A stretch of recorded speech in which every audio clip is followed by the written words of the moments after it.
Hello mga mare, samahan niyo nga ako mag-practice nitong bagong motor ang asawa ko.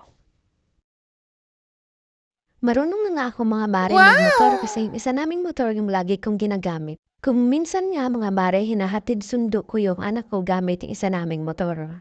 Natatawa nga ako dito mga mare sa ginagawa ng asawa ko. Tingnan niyo nga naman oh. No, no, no, no. May nakita nga siyang alikabok kaya pinunasan niya na. Sabi ko pa nga, bote pa yung motor ay pinupunasan. Oh no!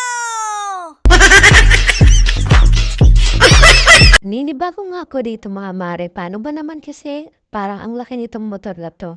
Yung motor kasi na isa namin is maliit lang. Kaya parang hirap na hirap ako dyan.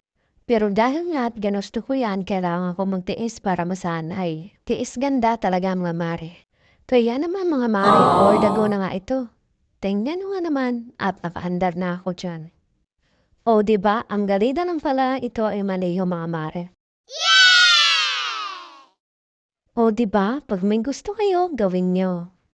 Lalo na't kung marunong naman kayo magbike, talaga namang matututo agad kayo mag-drive ng motor. Kaya gulang ng gulang tayo mga mare.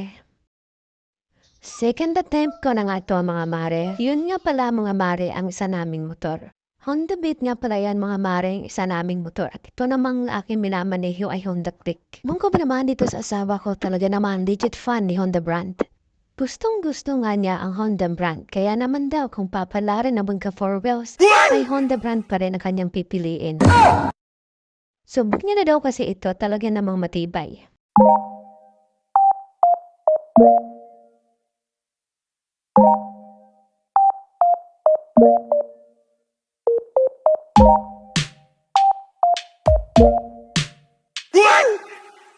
Eto na naman mga mare, may itinuturo nga na naman ang asawa ko. May nakita kasi sa diyang tumulong tubig. Sabi ko nga sa kanya, huwag siyang mag-alala dahil sipon ko malam naman ang tumulo dyan.